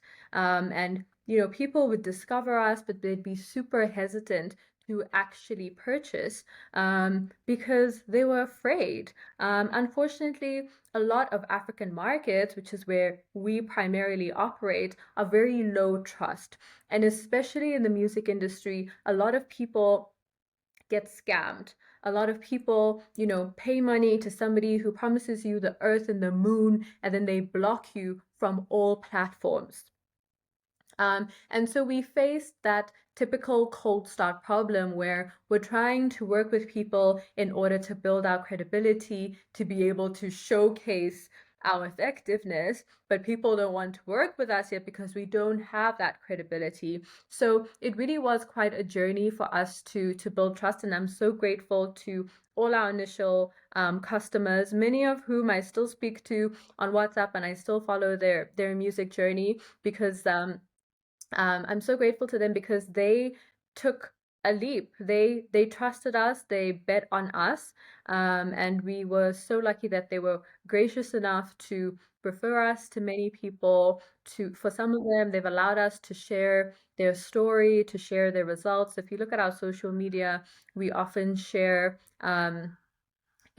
campaigns that we're doing for different artists. We spotlight different artists. We share some of our new clients, our prior work. And so I think from then on, we've really been able to build a community and establish a reputation in the industry where people know us, people have been referred to us by somebody that they know and trust or somebody that they've seen has results. And yeah, now we have a track record, so that is always extremely helpful.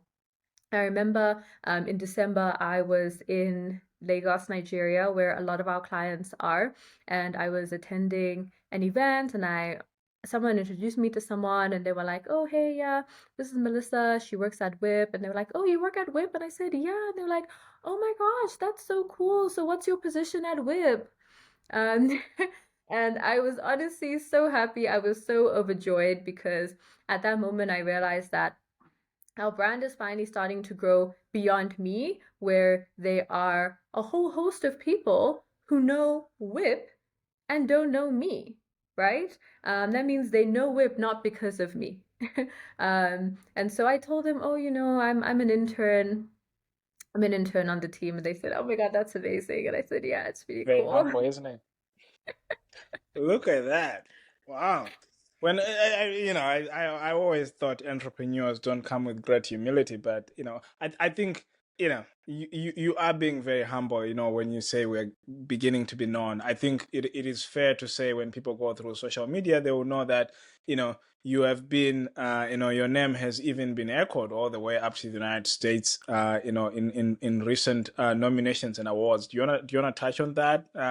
Just so that we can scrap this whole humility thing aside and actually show people that you have been. You were aware of that? I thought you're only aware of things that happen on LinkedIn, and I have not posted about that on LinkedIn yet. Well, this is part of what we call the B file that we keep just in case we run out of LinkedIn questions. We sometimes pull from that, and I just got a note here that I think we need to just include that. You know, it's quite an achievement, and I think people need to realize, you know, the extent to which you have been working hard, and the extent to which the world has been noticing. Oh, thank you, thank you. Yeah, so most people should know the Grammys. You know, oftentimes they'll say that winning a Grammy is the greatest achievement that a music artist um, can achieve. And there is a body behind the Grammys that's called the Recording Academy. And the Recording Academy is responsible for voting for who wins a Grammy, organizing the Grammys, and honestly, a whole bunch of other initiatives that shape the music industry. So this year, I was accepted as a member of the Recording Academy. Wow, this is quite big. I mean, you know. Anyway, um, I think those who follow the music industry much more than I do will realize that this is big. I don't even follow the music industry, but I know the Grammy means something. It's big. It's like you know, it's just like being invited to the Vatican or something. It must be big. So you know, congratulations on that, and you know, keep on doing some great work, which makes me think at this point you probably have the authority to speak on, you know, the music industry on the continent, which is why I'm gonna lead into some questions with this. But so tell me, for someone who's just, you know, sitting somewhere else in the world and they want to understand a little bit more about the, you know, the atmosphere and what's happening on the music continent, on the music continent. Oh no, I didn't mean to say the music continent. On the African continent in relation to music, but we could still be the music continent anyway, seeing how much Afrobeats are taking over the You world. know, But how would you describe the current state of music right now across the continent, and which countries can you say have been the most innovative, you know, in terms of coming up with new music, or in terms of, you know, just general music innovativeness, if there's, is that a word? You know, I don't know. English is not my mother's tongue. I hope the listeners will understand. This is clearly, I'm out of depth here. But anyway, I think you get my question. yeah, I get your question. I think the African music industry is probably the best that it has ever been, because over the last few years, it's been growing extremely fast. And we see this in terms of course, the number of global stars that are coming out of Africa, with a big focus on Nigeria. We've had a lot of stars from there, like Burna Boy and the likes. We also have our South African queen, Tyla. And then we also see, record labels, international record labels paying more attention to Africa. They've been establishing offices in Africa over the last few years. We see streaming platforms like Spotify paying more attention to Africa actively.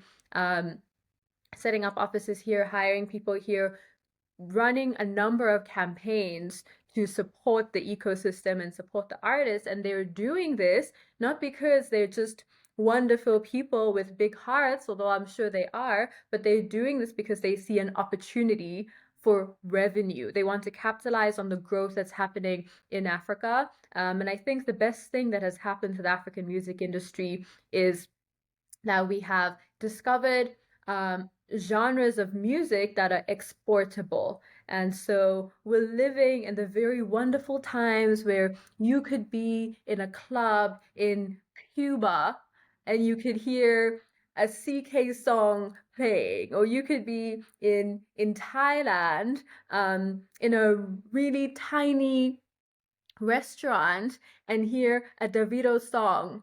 And that is just so like so beautiful, and it's just like it's the goal of everything that we're doing. Artists want their music to be heard globally. And so in terms of which countries I think are making innovative music, I won't put it like that. I will say which countries are getting the most exposure, because for all I know, there are artists in all sorts of African countries that are making very innovative music, but it just has not penetrated the global market as of yet. I think the countries that have been most successful at doing this are, of course, Nigeria, because they already have such a huge diaspora, which they've been able to tap into. Afrobeats as a genre has resonated with audiences globally. You know, we have people singing Burna Boy songs. They don't even know what they're saying, but they can say it word for word, you know? And so I also think that Nigerian artists are very aggressive in how they pursue their music careers, and they're very intentional about building global audiences. We have also seen some South African and some Kenyan artists touch the global space. In South Africa, we obviously saw Tyla, who won a Grammy for her first single, Water. And we've also seen Black Coffee, you know, who has gone around the world playing sets. We also see people like Uncle Waffles, who was like performed at Coachella or you know Afro Nation. We are seeing like more and more of our people globally. In Kenya, of course, we have Sauti Sol and Bien, the lead singer of Sauti Sol, who has come out as an independent artist and has created so many actually collaborative songs with artists from different countries. So we are seeing our artists get more global recognition, and that is bringing a lot of positive attention um, to our dear continent. That's that's an interesting point, I think, to put a pin, because that is all, I would assume, driven by, technology and the availability of there being all these conduits through which artists can actually send their music out to the world. But closely aligned to that, I would assume, is the question of the revenues, really. Like, it the biggest point that you see when you read the press is, some artists complain about piracy and among all these things. But now, as you have these global platforms, as you say, like Spotify or YouTube coming up, and people from all over the world streaming the music in a way that allows the revenues to come, are we seeing the revenues coming to the continents? Like, when you speak with people who are close to artists or with artists themselves, are they seeing this translate into their pockets and actually starting to make more revenues from the music in this day and age of technology? Right. Honestly, I think on revenue, we still have a very long path ahead of us. And that is primarily because of two things. First of all, we have the fact that streaming platforms pay peanuts. You will see a well-documented number across the internet of, oh, you know, one Spotify stream is worth $0.003, which in itself is peanuts. But the reality of that situation is that is how much you get when somebody in the United States of America streams your song. When somebody in Kenya streams your song or somebody in Senegal streams your song, you don't get $0.003 per stream. You get much less than that. And so, if when you look at it that way, and you consider then how many streams does one have to generate just to even make $1,000, right? And then when you also consider that Spotify actually, as much as they get a lot of flack for not paying artists enough, they're one of the best paying streaming platforms. If you put your music on Boomplay or on Audiomack or on Mudundo, yes, you will make money for every stream, but you will actually make likely less money than you make from Spotify. And again, a lot of people don't know this, but the most popular streaming platform in Africa is Boomplay, because Boomplay is pre-downloaded on all techno phones because they're owned by the same parent company. So most people, you know, if we're putting aside the upper middle class, if we're looking at the average African person, they are listening to music on Boomplay, on Mudundo, on Audiomack, or they're downloading it from some tunes website, right? And that means that if you are an African artist growing your fan base in Africa, that actually puts you at a disadvantage because you're going to get paid less per stream, right? But then we say, okay, well, streaming is not the only way that artists make money. What are the other ways that artists make money? They make money from live shows, right? Live performances, that's a big one. They make money from merchandise. They make money from, their song actually being played on radio, being played on in different locations, and them actually getting payments from that from having actually signed up from different publishing and rights companies.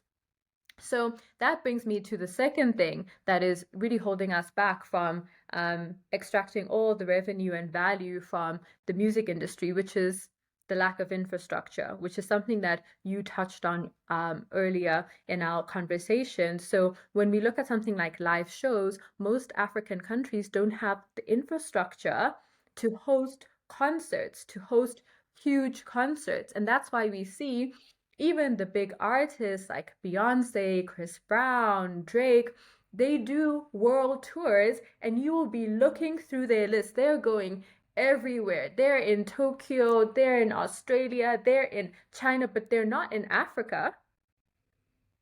They're not in Africa. And we don't always have the capacity to host them. And yes, in some countries like South Africa, we do have, some stadiums, especially after the World Cup, we have a lot more stadiums, but most African countries don't have that. And even when we do have that, when we consider the ticket prices, compared to the GDP per capita in most African countries, then it almost doesn't make sense, because if they're going to come here and they want to charge $100, for a ticket, and that's not even VIP. How many Africans can afford to fill that? And for it to make sense to them, they need to fill a stadium of, I don't know, 20,000 people. So I think there's a lot of these factors. And then when we look into, the collection of royalties from platforms outside of streaming platforms, a lot of the rights and publishings and all these like revenue collection organizations and societies in African countries are not functioning adequately. We have some of them that are stealing money from artists, that are not paying out artists. And then we also have an education problem where some artists are not even signing up for these platforms. Some artists don't even know the right way to make sure. They just know, okay, I'll get paid from Spotify, and that's it.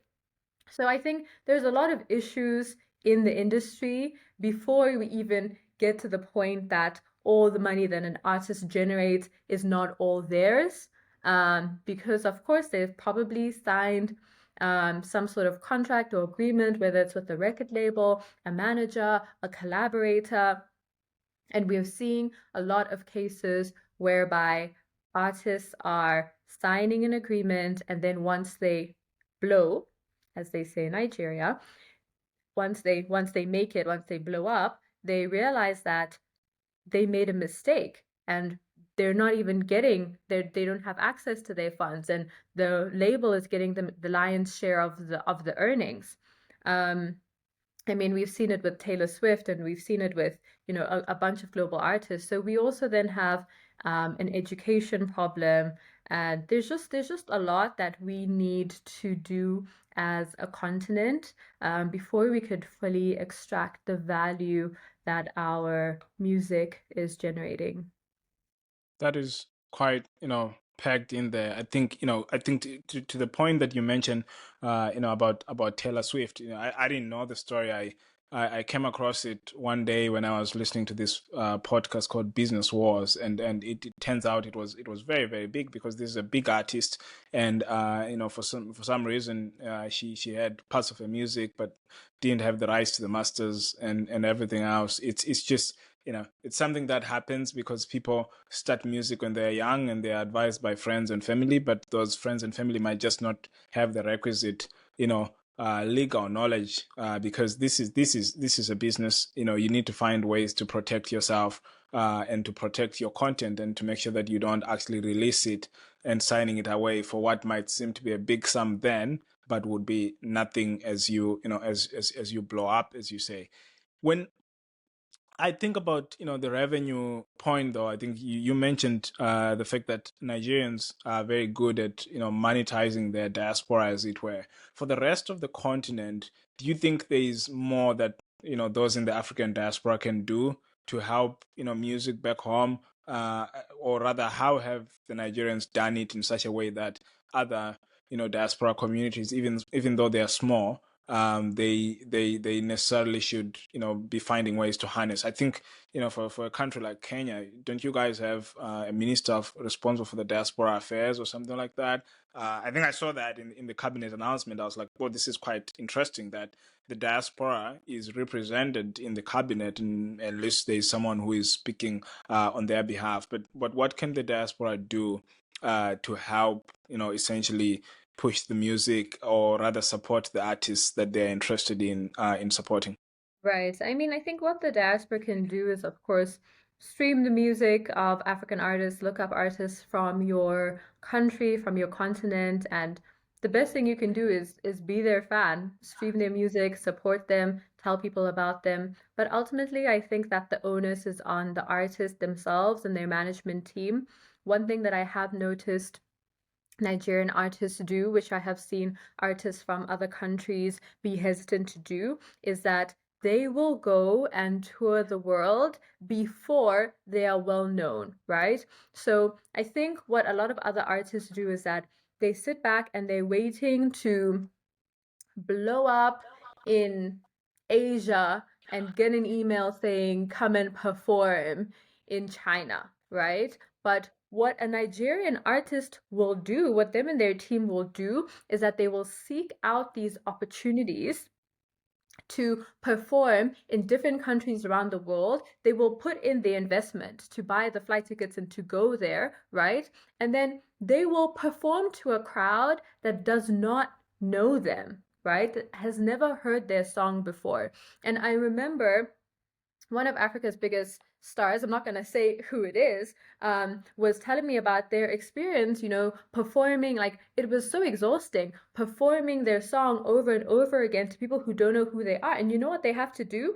They have to teach. They teach the audience the song as they're performing. They're Yeah. like, when I say, hey, you say, yeah, hey, Yeah. yeah. That's what they do, and that is hard work. That is unsexy work. Before they get to the point where you're seeing a video where everybody is saying, yippee yo, on the beats at the right time. They're just putting the mic there. Before they get to that point, what you don't see is all the performances that they did. When people like they'll come on stage and people will start going to the bathroom. People will start, losing interest. But they push through that. They perform. They give it their best shot. They taught the audience. And guess what? During that performance, some people shazam their song. Some people ask, wait, who is that again? Wow, I like this. I like this lady. I like this guy. Who is it? Let me look them up. Let me follow them. Let me this. They build their fan base brick by brick, person by person, city by city. And unfortunately, you need to invest in your music in order for it to grow. Like, there are over 100,000 songs released on Spotify every single day.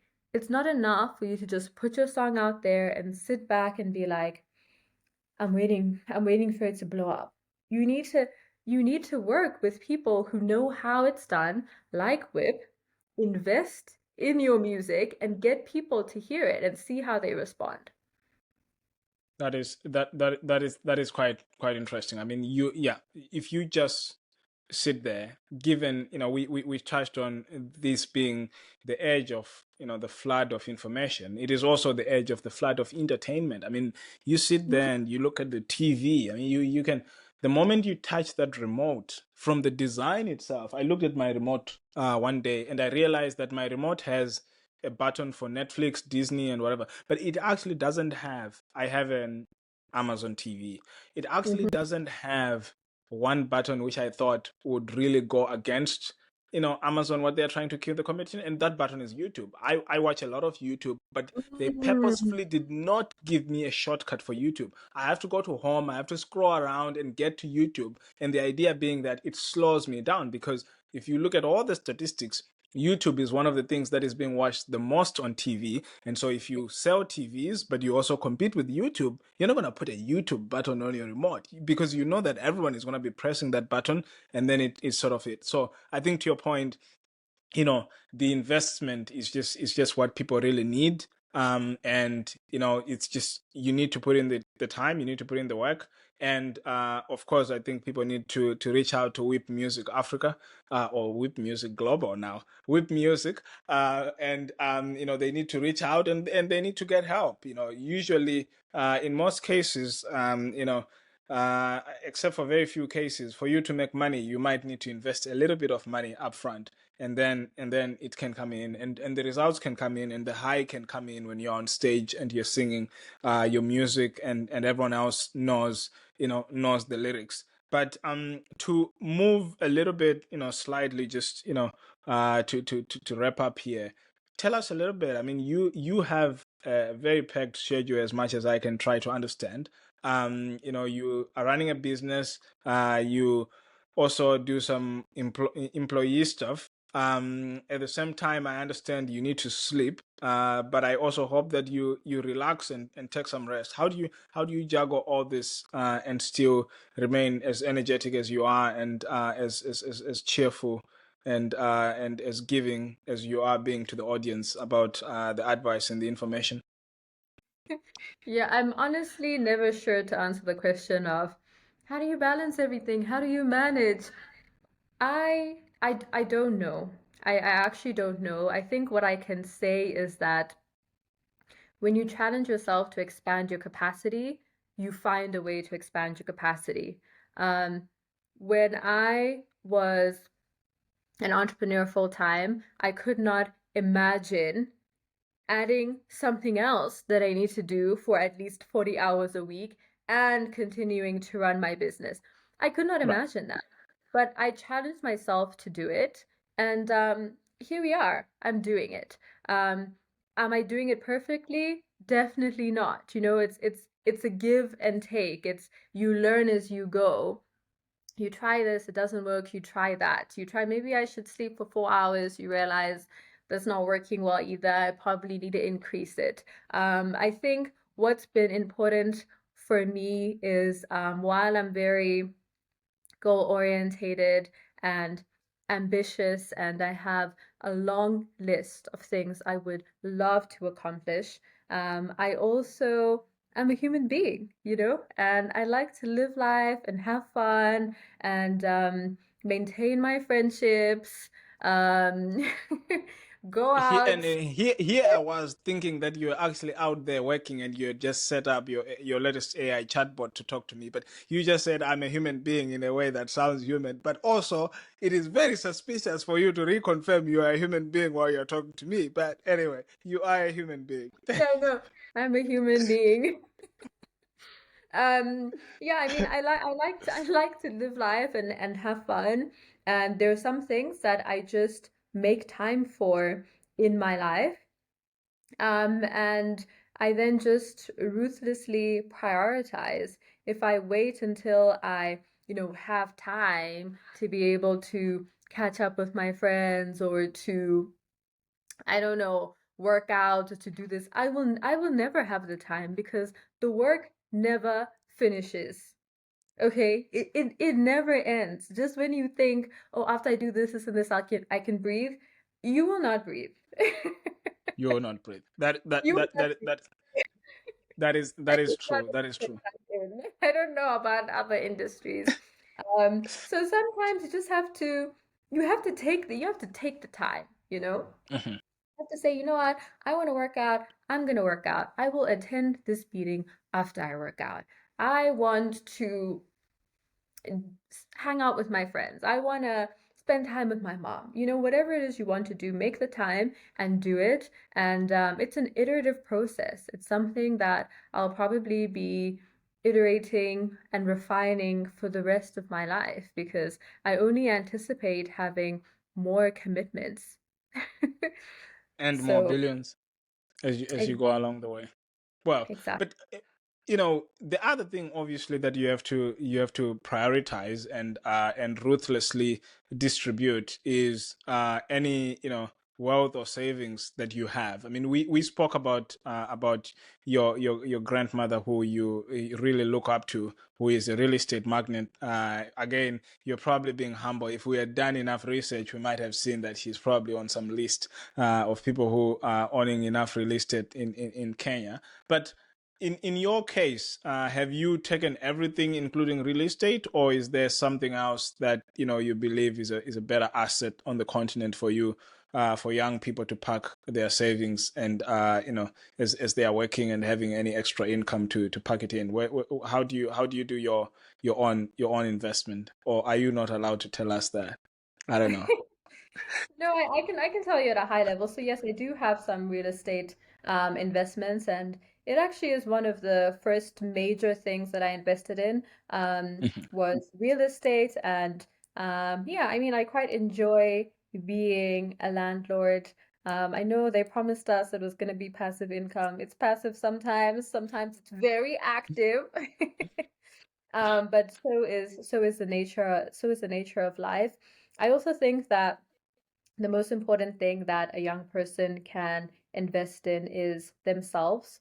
And sometimes, rather than trying to find an extra X amount to put away in your savings, the best thing you can do is invest in something that will increase your earning potential, whether that be a course, a mentorship, learning a new skill. When you're young, you need to invest in yourself because, especially if the amount that you're earning is still so small, you will not be able to save your way to wealth. You will not be able to save your way to being a billionaire. You will need to figure out how to increase your earnings exponentially. And so I think that it's important to save and invest, and I'll share a bit more about that in a bit. But I think especially young people should not overlook investing in their selves and making sure that you are an asset, especially in this age when people are worried about AI and should we hire a new person or should we get an AI agent to do this for us? You need to have a clear why. Why should somebody hire you? I think I'm in a phase of my life right now where so many of my friends and people in my network are constantly looking for people to hire, you know? Yeah, I, yeah, I yeah. wouldn't blast anybody that I'm talking to right now, but people people are I constantly think looking you're only talking to one person, but yes. people are constantly looking for talent, right? And so you have to ask yourself, for me as an individual, of course, we all want to make a lot of money, but why should somebody hire you? What unique value are you going to bring? How have you invested in yourself so that you can then drive a transformation within an organization? And I just think a lot of people are not thinking about that critically enough, and people are not identifying the thing that they really want to be good at. um, I remember once talking to my younger brother, who is also an entrepreneur, and it was a while ago. He was busy. He was like doing so many different things, and I just said to him, you know, what do you want to be the guy for? Okay, so we have this thing in South Africa. I don't know if you guys have it in other countries where we're like, you need to have a guy, oh, I need this and this fix. Oh, I have a guy for that. Oh, I need this. Oh, no, I have a guy for that. Oh, you need, I don't know, to run YouTube ads. I have a guy for that, right? So it's like, Yeah, what yeah, do you want to be the guy for? What are we calling you for? If you have an artist, they need to blow up, you're calling me, right? I'm the guy for that. So yeah, what are yeah. you the guy for? And this is irrespective of whether you're an entrepreneur or an employee. So I think definitely invest in that, invest in clarity of of mind, invest in your health, and your wellness, invest in your appearance. People will judge you based on how you look and how you show up. Um, and yeah, it's like you can be so much more productive when you're healthy and when you're fit. And then back to savings and investments. I was actually just having this conversation um, earlier about, what should young people do? And I think I'm not a financial advisor. Yada, yada, yada. We know the rest of it. Yada, Yes. yada, yada. I'm not Past a performance financial. is not equal to future events, among other things, and you're not Exactly. authorized and licensed and Exactly. regulated. We get Yeah. it. But Yeah, we still exactly. want to hear. Please give us the tea. Yeah, but I think the tea is that irrespective of what what excites you, whether it's real estate, maybe it's Bitcoin, maybe it's Web3, whatever it is, always make sure that you have gotten the basics right. Start with the fundamentals, okay? Do you have 6 months to 1 year of living expenses in savings, in liquid savings that you can access in case corporate America decides to say you're out, or in case, life happens. Do I you might have start sweating right now, but go ahead. that? And then, once you have that, like, are you being tax sufficient? Some people think no, being tax efficient, that's something that is important for billionaires and millionaires. No, but like, again, this is specific to your country, but in most countries, there's a tax-free savings account limit that you have. Have you maxed that out? Are you maxing out your contributions to your retirement and annuity, whether that's, I don't know, Roth IRA in the US, or whatever it is in your country? Are you maxing out those avenues? Are you being smart with the way that you use your money? If you are donating to charity, are you making sure you're donating to registered charities that you can claim back those donations? You can get the tax benefits of those donations. Are you making, like, make sure you have um all of those fundamentals in place, and then once you have that, now you can say, okay, what do I want to do with my extra money? Where do I want to go? But I think, unfortunately, so often we see people being like, no, no, no, you know what? I'm going all in on Cardano because this person tweeted and said this and this and this and this and this and this. And I mean, that's good and well, but like, did you max out your retirement contributions? And do you have a savings account in case you lose your job? Or I get I, that. I get that. thank That you for is, coming to TED Talk. we're all here for your TED Talk, Melissa. So we should be, we're all very grateful for the information. But if you could have, absent of a TED Talk, have to sit down for dinner with three people, dead or alive, who would you invite to your table? Oh my goodness. I need time to think about this question, because otherwise I'm going to give you three names, and then afterwards I'm going to be like, oh my God, but what about this person? And what about that person? And what about, Give you me the know, ones that pop up in your mind right now, and then we can wrap it up. don't ask me why. I'm going to say who, and then that's it, Yeah, full stop. it's this is a rapid fire question. You can just say it. I'm not gonna have a follow up. Okay. Obama, Mm-hmm. Which one? Sorry, just to be clear. Barack, Okay. Barack Obama. Mm-hmm. Could be Sasha, right? I just needed to confirm, but yes, or Malia. Uh, yeah, Oh, Michelle. or Michelle. Yes, of course. Um, I have three, right? Three people? Well, in Sasha, Malia, and Michelle, yeah, you have three. But No, no, no, no. You said I can yes, you choose have three three. You have people. three. You have three. You Um, said Barack. yeah, I said Barack Obama. I have to choose an artist. Really, I do. It Mm-hmm. Mm-hmm.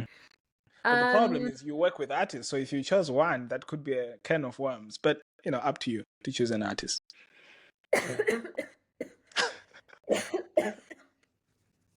Take your time. this is very difficult. This is Oh, very difficult. this is. Michael Jackson. Mm-hmm. You said Dead or Alive, right? So yeah, Michael Jackson. Smooth Criminal. Yeah, let's do it. And number three.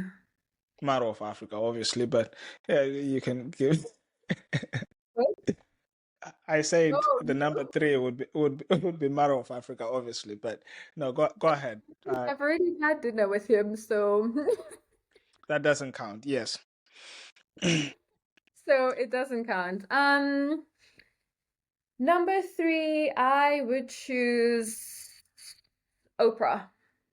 Opera. Okay. That's quite an interesting cast of characters. I did promise I wasn't gonna ask why. What is the one thing that you're most proud of that is not there on your resume or LinkedIn? I think I'm most proud of being present in my key relationships with Hmm. my family members, my siblings, my parents, um, cousins, aunties, uncles, and also with my friends. I value my relationships a lot, and I'm proud that I'm not always perfect, but I consistently make an effort to show up and to be present. Showing up is very important. What is the one book that has made the most impact in your life? Well, you can't mention this one since we already took it out, but What it takes? Yeah, no, not mentioning that one. Um, the book that has had the largest impact in my life is without a doubt Man's Search for Meaning. mm, Yeah, I absolutely love that book. It really tackles some of the questions that some of us may have at some point in our lives, but maybe never say out loud, which is what is the purpose of being alive? Sometimes life can feel like consistent suffering. Why are we enduring all of this? is it a And so philosophical text? I love the book because it was written by Viktor Franklin, if I'm not mistaken, a Hmm. man who went through the Jewish camps Hmm. during Nazi times, and he lost all his family members. Spoiler alert, he lost all his family members, and he had to find a reason to live. Um, Okay. and he watched a lot of people suffer with this. What is the purpose of being alive? And um, he shared that he would see that once people would lose their reason for being alive, they would then die. People You have, think they would yeah. die because of the the circumstances, which is of course true, but some people died because they lost hope. Wow, that is quite deep. Um, what is the song that you have right now on repeat? The song I have right now on repeat is Yukon by Justin Bieber. Absolutely adore the song, and I have loved watching all the covers that artists have done of the song on social media. I never skip a Yukon cover. It's a beautiful song. Fun fact that you have that most people don't know about? I really love chess. Chess. Ooh. Yeah, yeah, most people don't know that about me. I love chess. Actually, when I was in New York last month, one item on my list that I absolutely had to do was go to the park and play chess with strangers. How did that go? It was so fun. It was Oh. amazing. I had the best time. Hmm. Other than in New York, how often do you play chess then? I play chess every single day. I play online. Oh. Do you know who you play with? I mean, I usually play with bots and I do puzzles, and then sometimes I will play with random people on chess.com. They have a pretty efficient matching system, so they match you to someone of a similar skill level. Hmm. Hmm. Well, maybe I should start doing that. What's your favorite travel destination in Africa? My favorite travel destination in Africa, I'm gonna have to say the beaches in Kenya. I love Diani, Mombasa, Malindi. I My thought you my were gonna country. put in Lamu there. Lamu is my favorite. But I know Lamu as well. Like Kenya is truly beautiful. but if you were not in tech or music, what would you be doing? What would I be doing? Hmm. I might be a management consultant. I might be in consulting. I Hmm. think my core skill sets um, are applicable across a number of different industries. So Yep. fundamentally, I do strategy and I do marketing. Um, and I do, understanding users and translating user needs into solutions. So yes, I do that right now primarily in tech and in music, but I can do it in a number of industries. Hmm. What is the one question that you wish to be asked in interviews that you almost never get asked? The one question I wish I would get asked in interviews that I never do is who has had the biggest impact on me and my journey thus far? And the answer is my mother. Hmm. That's I interesting. Yeah, I have the most supportive mother that anybody could wish for. And she has never dulled any of my ambitions and aspirations. She's always supported me in everything that I've done. And if you know anything about the African community, you will know that people can be very judgmental.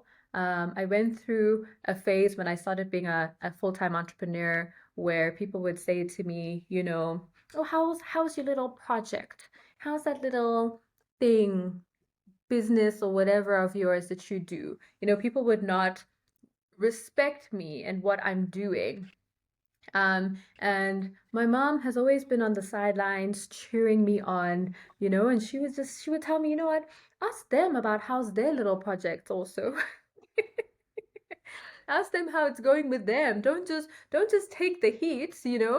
And so my mom has always offered such a strong support system. And I mean, my whole family, of course, but I really wanted to shout out my mom. And I just think that um, emotional support is really important in the journey of entrepreneurship.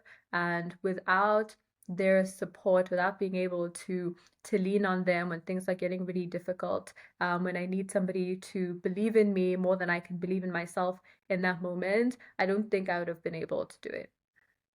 It's amazing that she has been, such a support system for you and a role model to a great extent. But in your own way, you obviously are a role model to some women out there on the African continent who look up to you to what you do. How do you handle that responsibility, and sort of how do you remain accessible to those who might have questions and might want to learn about your journey? Um, yeah, I mean, I try to remain as accessible as I can be. I'm going to mention the app that you've been avoiding to name this whole podcast. Instagram. I love Instagram. I post a lot on Instagram on my stories. And yeah, I mean, I've had people that have reached out to me, whether it's on Instagram or on LinkedIn, and I have supported them as best as I can, as I know. I've even hired somebody who was one of my followers before, um, and had DM'd me. So I'm very accessible if you send me a DM on Instagram or a message on LinkedIn. And also, when I notice that I'm getting a lot of questions around something, then I do try to find a way to answer the question at scale. So, for example, as you'll know, I went through a stage when I was blogging. I Mhm. have written extensively about how I've gotten different internships and my journey with that. I have made videos about how I got into Google. I even did an Instagram live, which is still on my page, with Arinze about how we approached applying and getting into Schwarzman. So yeah, I mean, of course, that's why I'm always happy to feature on podcasts and answer questions. I'm still on the journey myself, but if anything that I've learned so far can be helpful, I'm more than happy to share it. Well, And you have certainly shared a lot of interesting insights for those who want to keep on carrying this journey, as they go on. I mean, a lot of things are happening with young people, on the continent, and everyone else in their little corner is trying to fight to try and figure out what can they do so that we can all achieve Africa Union's Agenda 2063. So it's always good when we have young people who are breaking barriers and are out there, changing and reorienting the trajectory of the continent. But what we do see sometimes is some young people do decide that they might have to look for opportunities somewhere, and for some commentators they say that might lead to a sort of brain drain on the continent, where you have young people who are brilliant who decide to leave the continent and never come back. You travel a fair amount, you obviously have the opportunity to leave if you want to, but you haven't left. What would you say are some of your pull factors, and what would you would and where would you lie in this argument that the brain drain is extremely bad for the continent? I mean, considering the fact that you have already mentioned the diaspora has a role to play not only in furthering music but also in furthering business ties, and what is the balance there of the continent having some people leave, some people remain in such a way that the ecosystem is balanced? Right. I mean, some of my pull factors are, of course, my family. Majority of my family is based in Africa. It is extremely helpful for me to be close to them physically. Other than that, I would say the target audience of my company was primarily Africans. And so I believe that in order to build adequately for people, you need to be near them so you can talk to them. You can hear what they need, what's working, what's not working. Um, and then yeah, I guess I've also been lucky enough to travel fairly extensively, and so I have seen a lot of things, and I think I'm aware of the realities of living abroad. I'm not in a stage where I over glamorize it. Whereas if you've never left Africa, it seems like, that is where the pot of honey lies, and I need to get there. Um, so I mean, all of that said, on the brain drain argument, ultimately, I think that people should do what is best for them, if in you and in your career and your trajectory, it makes the most sense for you to be in New York or London or Perth or wherever it is in the world, you should do that. I don't think you should limit yourself so that you could stay in Africa and, you know, I don't know what exactly will you be doing. And sometimes it is by living abroad and earning in a foreign currency and earning so much more than you could ever earn in this continent that you can be most impactful. As we know, Africa is like one of the largest receivers of remittances, right? People are always sending money back home, and they wouldn't be able to do that if they all lived here. And I'll just close by saying that a lot of people, majority of Africans that I know who live abroad, still have their heart in Africa, still want to benefit the continent, still take a portion of their money and invest it back into the continent. And if we're being truly honest, they would never be able to earn as much as they do and invest as much as they do if they lived and worked in the continent. And if you have not already watched Maro of Africa's video on his $15,000 Africa investment strategy, you should be sure to check it out and you will know exactly what I mean. Shameless plug, shameless plug. We see what you're doing. You did say in closing before I did say in closing, which is No, very I'm interesting talking to because that I question. always. To that question, not to the whole session. I'm happy to hear that you still want to be on the pod, but this is actually the last question. And if you have watched any of the videos to the audience, I guess people can anticipate this question. But obviously, we wrap up every episode by asking our guests why they love Africa and what makes them optimistic about the future of the continent. I love Africa because I am African. And I would never hate myself, you know? Yeah, yeah, yeah. That would not be wise. But I just think Africa is such a beautiful place with so many wonderful things to offer from our culture, our music, our people. It's such a friendly, beautiful continent with great food, great fashion. I mean, what is not to love? What is not to love about Africa?